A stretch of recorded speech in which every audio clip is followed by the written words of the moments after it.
Imagine waking up, but not in your own body. Imagine discovering that you're only one version of yourself. And somewhere out there, another, you might be trying to kill you.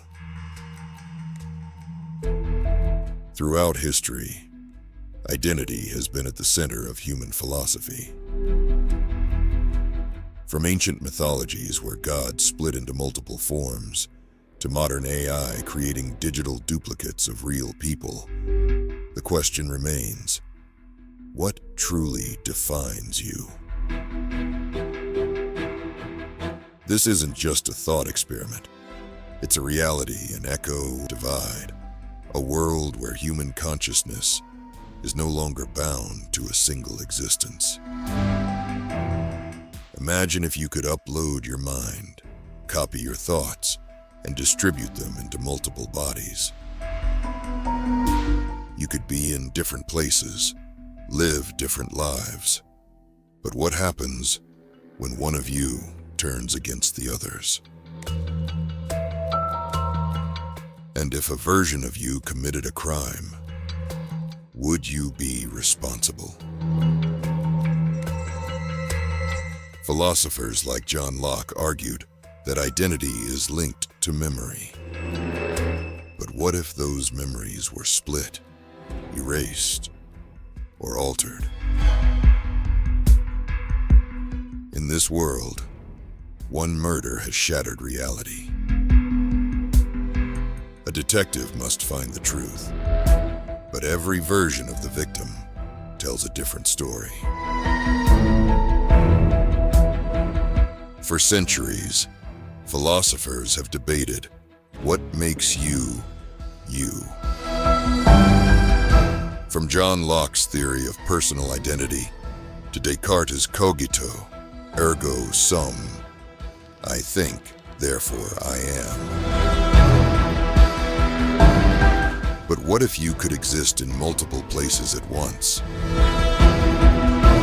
That's the dilemma faced by our protagonist, a detective unraveling a murder, where the victim exists in 3 separate bodies, each holding only fragments of the truth.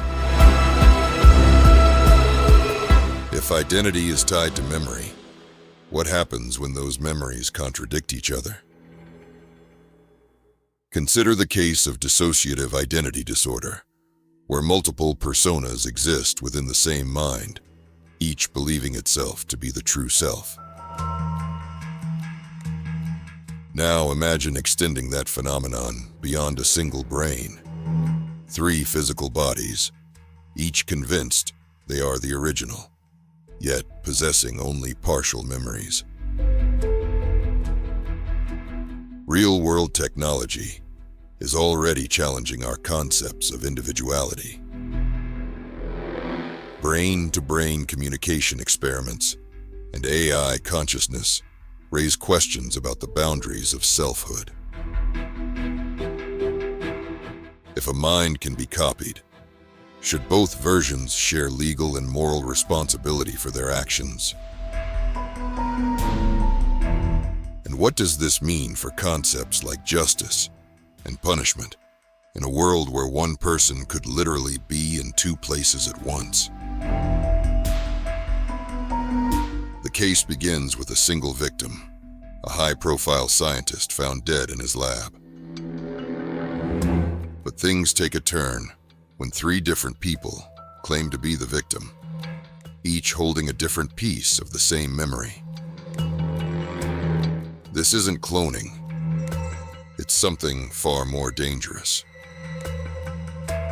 Consciousness replication was designed to enhance productivity, allowing people to live multiple lives simultaneously. But when memories can be hacked, deleted, or rewritten, who controls the truth?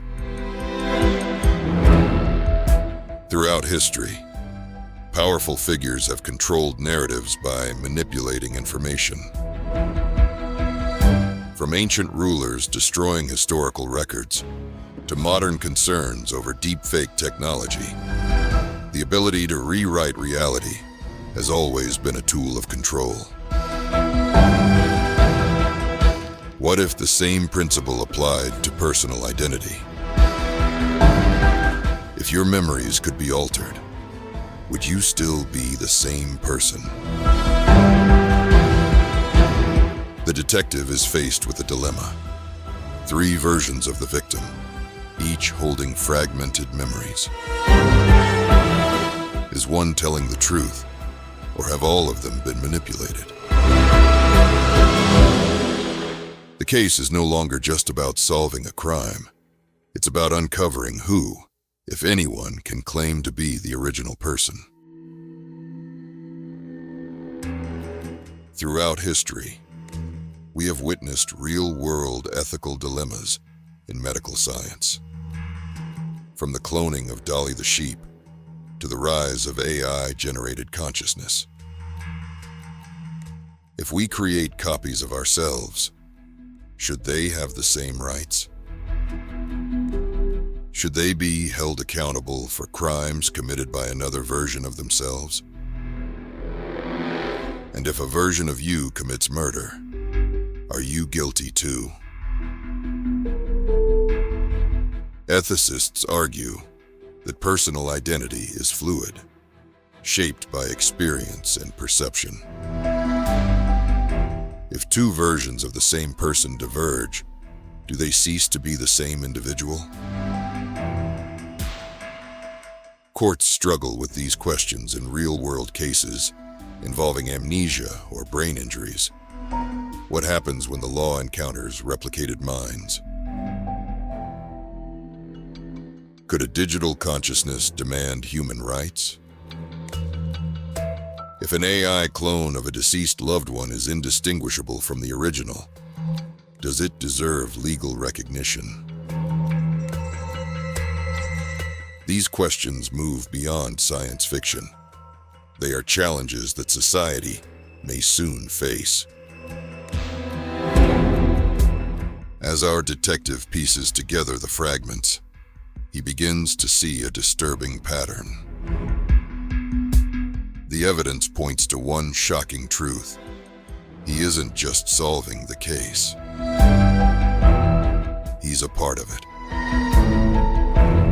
What if he's just another copy, another version, and the real killer is him? His memories tell him he's always been the investigator. But what if those memories were implanted? He recalls interrogating the suspects, but what if the real interrogation was happening to him? He looks at his reflection, only to see his face flicker, his features shifting, merging, distorting. The truth hits him like a tidal wave. He was never outside the case. He was the case. The detective was simply another iteration of the victim, created to solve his own murder before his identity was erased for good. But if he's just another copy, then where is the real version? And more importantly, does he even want to find out? We live in a world where AI can now replicate human speech, deepfake entire identities, and rewrite history in real time. So, if we can't trust our own memories, what can we trust? If you could live in multiple bodies, but risk losing your sense of self, would you take that chance? Or would you choose to remain whole, even if it meant giving up the possibility of immortality? Let us know your thoughts in the comments below. Would you trust another version of yourself? Like and subscribe for more mind-bending mysteries. After all, reality is only a matter of perception.